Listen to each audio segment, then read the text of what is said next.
कहानी शुरू होती है और हम एक मैरिड कपल को देखते हैं जो दोनों ही यंग होते हैं। लड़के का नाम जैक और लड़की का नाम समंथा होता है। वो दोनों एक दूसरे को बचपन से जानते। समंथा का इस दुनिया में कोई नहीं था, वो बिल्कुल अकेली थी, यानी उसकी फैमिली में भी कोई नहीं था। वो ये सोचती थी कि उसकी फैमिली शायद किसी हादसे में मर गई और वो एक इलिजियम होम में पली बड़ी। मगर दूसरी तरफ जैक उससे प्यार करता। जैक एक रिच फैमिली से बिलोंग करता था और स्टेटस में वो लोग काफी बड़े, जिसकी वजह से वो समंथा को खुशी खुशी एक्सेप्ट कर। इसके बाद उन दोनों की बड़ी धूमधाम से शादी हो जाती। वो दोनों अपनी मैरिड लाइफ में बहुत खुश होते, खास तौर पर जैक। इस खुशी के आलम में जैक एक कैमरा खरीदता और समंथा को कहता है कि हम लोग बहुत खुशहाल जिंदगी गुजार और मैं चाहता हूँ कि मैं अपने हर खुशगवार मोमेंट को इस कैमरे में कैप्चर कर। इसका फायदा ये होगा ताकि बाद में वक्त गुजरने के साथ हम वो सब देख सके। इसके बाद वो लोग हनीमून जाने का प्लान बनाते। जो जगह डिसाइड करते हैं वो एक आइलैंड होता है जिसका नाम हिस्पनियोला होता है, जो कि एक काफी खूबसूरत जगह हो। वो लोग बहुत खुश होते हैं और वहाँ पर काफी एंजॉय करते। वो अपनी मैरिड लाइफ बड़ी खुशहाली से गुजार रहे थे। अभी तक सब कुछ नॉर्मल चल रहा था। इसके बाद वो लोग एक हैंड रीडर के पास जाते। हैंड रीडर, हाथ पढ़ने वाले पास। वो सैम के हाथ को पढ़ती है और अजीबोगरीब बातें करना शुरू कर देती, जिससे वो दोनों काफी हैरान हो जाते, क्योंकि वो सैम को कहती है कि वो काफी अरसे से उन लोगों के लिए इंतजार कर रही थी। ये सुनकर वो दोनों काफी हैरान और परेशान हो जाते और वो जगह छोड़ने का फैसला करते। लेकिन यहाँ पर उनके साथ बहुत बुरा हो जाता। वो रास्ते में होते हैं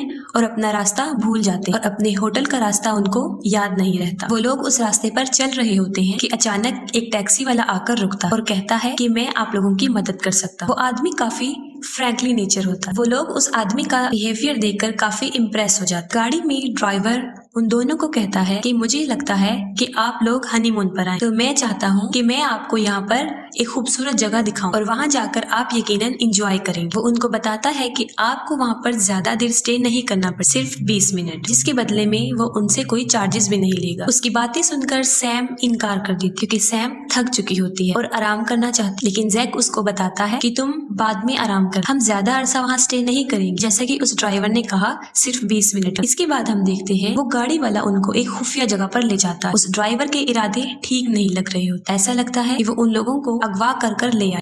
कुछ दूर चलने के बाद वो लोग एक बेसमेंट में जाते, जो कि एक क्लब होता है। वो जगह उन दोनों को काफी पसंद आती। सारी रात के लिए वो वहाँ पर स्टे करते हैं और सारी रात वो खूब ड्रिंक करते। वो शराब के नशे में हो जाते और इसके बाद उनको होश नहीं। इसके बाद देखा जाता है कि कुछ लोग उनको वहाँ से उठाकर ले जा रहे होते और इसके बाद देखा जाता है कि वही लोग जो उनको लेकर जा रहे होते हैं काफी अजीबोगरीब काम करते हैं। जैसे कि वो सैम को एक जगह पर रखते हैं, उसके इर्द गिर्द एक दायरा लगा देते और अजीबोगरीब रिचुअल कर और अपनी तरफ से कुछ अजीबोगरीब रस्में अदा कर। और ये चीज देखने में काफी भयानक नजर आती थी। यकीनन आप सोच रहे होंगे कि इन सब का क्या मतलब हो सकता है, ये सब वो क्यों कर रहे हैं। अगली सुबह जब उनके शराब का नशा उतरता है, वो लोग अब होश में आ जाते और खुद को अपने होटल के उसी रूम में पाते जहाँ पर वो रहे। होश में आते ही उनको ऐसा फील होता है कि जैसे वो काफी थके हुए। वो सोच रहे होते हैं कि वो यहाँ पर कैसे आए, शायद वो टैक्सी वाला हमें यहाँ पर लेकर। उसके बाद उनका हनीमून पूरा हो जाता है और वो वापिस अपने घर आ जाते। अपने घर आते ही कुछ दिन बाद सैम को एक खुशखबरी मिलती। खुशखबरी ये कि वो माँ बनने वाली। वो काफी हैरान थी, इसलिए हैरान थी क्योंकि वो अभी इस बच्चे को इस दुनिया में लाना नहीं चाहती, जिसकी वजह से इसके लिए वो टैबलेट्स भी ले रही। लेकिन फिर भी वो ये बात जैक को बता। खैर वो दोनों बहुत खुश हो जाते और जैक सैम का पहले से कहीं ज्यादा ख्याल रखता, क्योंकि अब वो उसके बच्चे की माँ बन। फिर हम देखते हैं कि इस खुशखबरी से सब लोग बहुत खुश होते। प्रेग्नेंट होने के बाद सैम महसूस करती है कि कुछ निशान है जो उसकी पीठ पर, लेकिन वो इसको बड़ी बात नहीं समझती। वो सोच रहे होते हैं कि शायद इस हालत में ऐसा हो सकता है, इसलिए वो इसको इग्नोर कर देते। और दूसरी चीज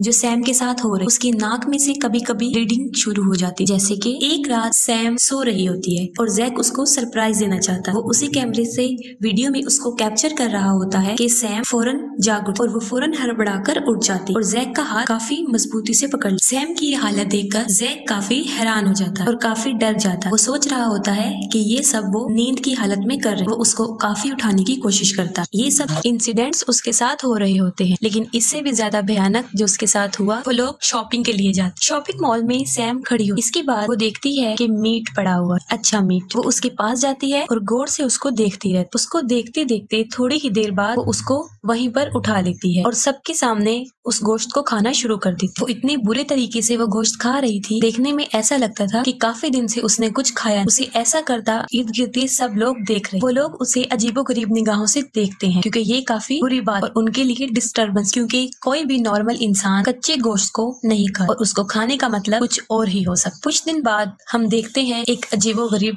वाकया जब जैक उसके साथ होता है। वो लोग गाड़ी में जा रहे होते हैं और पार्किंग एरिया में सैम को गुस्सा आ जाता है और वहाँ पर खड़ी सब गाड़ियों के शीशे तोड़ देती है। शायद सैम ये सोच रही थी कि वो गाड़ी उसके लिए ठीक नहीं है, उसको नुकसान पहुंचा सकती है। जैक सैम की हालत देखकर काफी अपसेट हो जाता है और वो उसको डॉक्टर के पास लेकर जाता है। उसके ख्याल में ये इसलिए हो रहा होता है कि वो प्रेग्नेंट है और टेस्ट करने के बाद वो जैक को बताता है कि इट्स अ नॉर्मल थिंग, ऐसा होता रहता है, उसको इसकी फिक्र करने की जरूरत नहीं। वक्त गुजरता गया और सैम की हालत और खराब होती गई। ऐसे लगता था कि जैसे उसके पास एल्विस पावर्स थी, क्योंकि उसकी तरह और प्रेग्नेंट औरतें जब उसके पास होती थी तो उनके पूरी बॉडी में पेन होना शुरू हो जाती थी। सैम और जैक चर्च में जाते हैं और सैम वहाँ के फादर से मिलती है। वो उसको जैसे ही हाथ लगाता है उस फादर की तबीयत खराब होना शुरू हो जाती है और थोड़ी ही देर बाद उस फादर की नाक और मुंह से खून आना शुरू हो जाता है और उसके सर में भी मुसलसल दर्द रहता है। इसके बाद उस पास्टर को फौरन हॉस्पिटल लेकर जाया जाता है। सब लोग हैरानो परेशान होते हैं, उनकी समझ में नहीं आ रहा होता कि आखिर ये क्या हो गया। जैक भी काफी हैरानो परेशान होता है। इसके बाद जैक एक बात सोचता है, उसके जहन में फौरन एक बात आ रही होती है कि जब उस फादर के मुंह से खून आता है उसको बुरी तरीके से घूर रही होती है, जो काफी अजीब था। इसके बाद जैक सैम को मशकूक निगाहों से देखता है। वो फौरन अपने कमरे में जाता है, लैपटॉप खोल के अपने वो फुटेज देखता है जो उसने कैप्चर किए होते हैं। उसमें से वो फुटेज खोलता है जो उसने चर्च में कैप्चर किया होता है। ये फुटेज देख रहा होता है कि उसके सामने एक ऐसी बात आ जाती है तो वो बहुत हैरान हो जाता है। वो क्या थी? वो ये थी कि जो टैक्सी वाला उनको हनीमून पर मिला था वो उस चर्च में भी मौजूद था, जिससे वो काफी शॉक्ड हो जाता है। ये देखकर जैक सोच में पड़ जाता है कि कहीं वो इनका पीछा करता तो यहाँ नहीं आ गया। इसके बाद वो अपने हनीमून वाला फुटेज खोलता है और बारी बारी खोल के देखता है। वो सारी फुटेजेस में फुटेज ढूंढता है और आखिरकार उसको एक वीडियो मिल ही जाती है। वो वीडियो जब वो लोग बेहोश थे। उसमें साफ नजर आ रहा होता है कि जब वो लोग बेहोश थे चंद लोग उनको उठाकर ले जा रहे थे और वो सब उसमें कैप्चर हुआ होता है जो उनके साथ हुआ था, यानी वो सब रिचुअल, वो रस्म रिवाज जो उन लोगों ने किए थे। और अब जैक का शक और पुख्ता हो जाता है और अब ये उसको यकीन लगने लगा है। वो सोचता है जो उनके साथ हो रहा है वो ठीक नहीं है। वो सोचता है कि ये सब हालात कोई नॉर्मल चीजें नहीं है, इसके पीछे कोई बड़ी बात है। इसके बाद वो सोच में पड़ जाता है कि उसे क्या करना चाहिए। फिर वो अपने एक दोस्त को बुलाता है अपने घर पर ताकि वो सब कुछ देख सके जो उसके साथ हो रहा होता है। लेकिन जैक को इस बात का इल्म नहीं होता कि हालात उसके कंट्रोल से बाहर हैं, क्योंकि उसके साथ जो बैड लक होती है वो ये थी कि वो घर से बाहर जाता है और जब वो वापस आता है तो एक चीज देखकर वो बहुत हैरान हो जाता है। वो क्या थी? वो ये थी कि उसके लैपटॉप में से सारा डाटा कोई चुरा लेता है। वो ये देखकर काफी हैरान और परेशान हो जाता है। फिर उसको ये शक होने लगता है कि कई दिन से हमारे पीछे कोई है, मतलब कोई उनको मुसलसल फॉलो कर रहा है। वो परेशानी के आलम में इधर उधर फिर रहा होता है तो उसकी नजर विंडो पर पड़ती है। वो देखता है कि किसी ने विंडो पर अजीबोगरीब किस्म की मिट्टी गिराई हुई है। ये किस चीज की तरफ इशारा था? वो काफी सोचता है। इन हालात से वो काफी डर जाता है और वो फौरन पुलिस को इन्फॉर्म करता है। पुलिस को ये सब कहानियां लगती हैं, वो उनकी बातों पर यकीन नहीं करता। इसके बाद वो उस फादर के पास जाता है जिसकी हालत खराब हुई थी। उस फादर की हालत काफी तफ्तीशनाक थी, काफी सीरियस कंडीशन में था और वो जैक को कुछ बताता है। वो कहता है कि वो वक्त दूर नहीं जब बहुत से एंटी क्राइस्ट पैदा होंगे, यानी दज्जाल। वो बस इतना ही कहता है और खामोश हो जाता है। वो कोई भी बात को एक्सप्लेन करके नहीं बताता। जैक बहुत परेशान था, उसको अपने सवालों के जवाब चाहिए थे क्योंकि इस सारे हालात से वो नावाकिफ था। और सैम में भी काफी अजीबोगरीब तब्दीलियां आ रही थी, जैसे जब वो अकेली घर पर मौजूद होती वो वही रिचुअल्स करती जैसा उसके साथ हुआ था।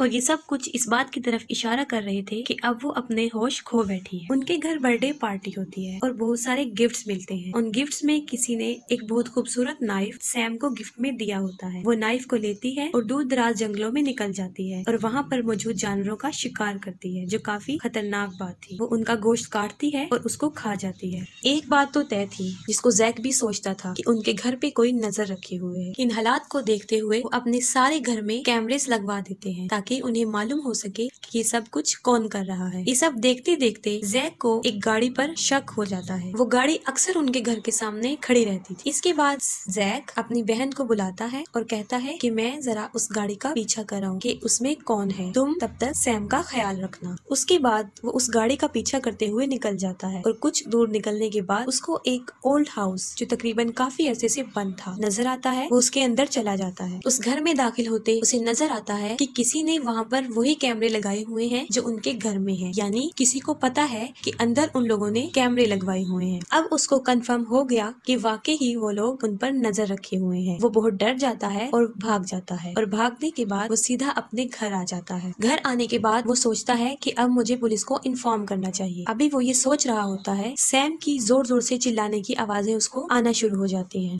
वो फौरन उसकी तरफ भागता है और एक बहुत अजीब वाकया हो रहा होता है। वो ये कि जब वो चिल्लाती है, इर्द गिर्द की घर की सारी चीजें हिलना शुरू कर देती हैं, और ऐसे फील हो रहा था जैसे वहाँ पर अर्थक्वेक आ रहा है, ज़लज़ले के शदीद झटके। वो सारा घर वाइब्रेट कर रहा होता है।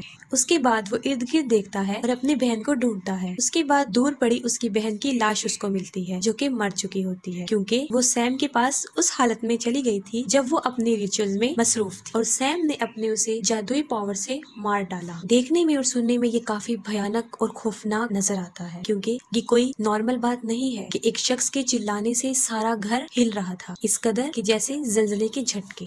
जैक हिम्मत करते हुए उसके पास अपने कमरे में जाता है और वो देखता है कि वहाँ पर एक सर्कल बना हुआ है जिसके अंदर सैम खड़ी हुई है, और ऐसे लग रहा था कि उस बच्चे का इस दुनिया में आने का टाइम हो गया है। जैक दिखता है कि वो काफी बुरी कंडीशन में है। वो उसकी मदद करने के लिए आगे बढ़ता है। वो जैसे ही सैम के सामने जाता है, वो अपनी जादुई पावर से उसको हवा में उछाल देती है और एक नाइफ से अपनी बेल्ट को काट देती है। जैसे ही उसका बेल्ट कट जाता है, वो फौरन नीचे गिर जाती है और बेहोश हो जाती है, और थोड़ी ही देर बाद जब उसको होश आता है तो वो अपनी असली हालत में आ जाती है। इस सब हालत को देखते हुए जैक काफी डर जाता है। उसको समझ नहीं आ रहा होता कि मैं क्या करूं। वो फौरन सैम के पास भागता हुआ आता है, लेकिन तब तक बहुत देर हो चुकी होती है क्योंकि सैम मर जाती है। उसके बाद दरवाजा खुलता है और सैम देखता है कि कुछ लोग आए हैं, वही मिस्टीरियस लोग। वो लोग उसके बच्चे यानी सैम के पेट में से उस बच्चे को निकालते हैं और अपने साथ ले जाते हैं। इन सब को जैक देख रहा होता है और कुछ करने की हालत में नहीं होता। वो बहुत परेशान होता है। इसके बाद पुलिस वाले वहाँ पर आ जाते हैं और उसको अरेस्ट कर देते हैं, और वो लोग समझ रहे होते हैं कि ये सब कुछ जैक ने किया है, और सारा इल्जाम उस पर आ जाता है क्योंकि वो मिस्टीरियस लोग एक भी सबूत जो उनके खिलाफ जाए या कोई सुराग मिले छोड़कर नहीं गए थे। उसके बाद कुछ देर बाद हम देखते हैं कि वही गाड़ी वाला जो जैक और सैम को लेकर जा रहा था, वो फिर एक कपल को इंसिस्ट करता है कि वो उनको घुमाने लेकर जाएगा। कहानी काफी कॉम्प्लिकेटेड हो गई होगी क्योंकि इसको समझना मुश्किल है। इस दुनिया में दो तरह के लोग होते हैं, अच्छे भी होते हैं और बुरे भी होते हैं। एक ग्रोह ऐसा है जो कि शैतान की पूजा करता है, और जाहिर सी बात है कि वो लोग अच्छे तो नहीं होंगे, उनके पास काफी एवल्स पावर होंगी, शैतानी कुव्वतें होंगी, और वो लोग उस दुनिया में कुछ बच्चों को लेने आते हैं। उन बच्चों को कि जिनकी माएँ ऐसी होती हैं कि जिन्होंने मरी हुई माँ के बगैर जिंदगी गुजारी हो, यानी डिलीवरी के दौरान मरने वाली माओ को वो लोग प्रेफर करते हैं और उनसे पैदा होने वाली बच्ची को वो अपने साथ ले जाते हैं। उनका एक कल्ट होता है जो बहुत बड़ा ग्रो होता है, और वो लोग उस बच्ची की परवरिश ऐसे ही करते हैं जैसे एक घराने में उसकी परवरिश होती है, छोटी से बड़े होने तक, जब तक कि वो जवान ना हो जाए और उसकी शादी ना हो जाए। वो लोग काफी ताकतवर होते हैं और उनके लिए ऐसी औरतों को फांसना कोई मुश्किल बात नहीं, क्योंकि वो तादाद में भी काफी ज्यादा होते हैं। क्योंकि जब वो ऐसी लड़की को फंसा लेते कि जिसकी माँ मरी होती है, उसके बाद वो उसके ऊपर रिचुअल करते और पहले ही रिचुअल में वो लड़की प्रेग्नेंट हो जाती, और उसके बाद वो उसे तब तक फॉलो करते रहते हैं जब तक कि उसमें से वो बच्ची को जन्म ना दे दे और वो लोग उसे अपने साथ ना ले जाए, क्योंकि वो बच्चा उस नॉर्मल इंसान का नहीं होता, बल्कि वो एवल्स पावर वाली औरत का होता है जो रिचुअल कर रही होती है। जैसे उस फादर ने भी ये बात की थी कि वो वक्त दूर नहीं जब बहुत से दज्जाल पैदा होने वाले, और ये भी उसी की किस्म है जिसके पास शैतानी पावर है, और इनको एंटी क्राइट्स भी कहते हैं। ऐसी औरतों की कोई जगह नहीं होती, मतलब उन्हें तब तक ही जिंदा रहना होता है जब तक कि वो उस बच्चे को जन्म नहीं देती, मतलब उस बच्चे की पैदाइश तक ही उनको जिंदा रहना होता है, क्योंकि वो एवल्स पावर वाले लोग उनकी तब तक जान नहीं छोड़ते जब तक कि वो उसका बच्चा निकाल ना ले। और यहाँ पर हम ये अंदाजा लगा सकते हैं कि वो लड़की सैम, जैसे उसकी मौत हुई, उसकी माँ भी इसी मौत में गई होगी। उम्मीद है आपको इस कहानी की समझ आ गई होगी और आप इस मूवी को लाइक करें।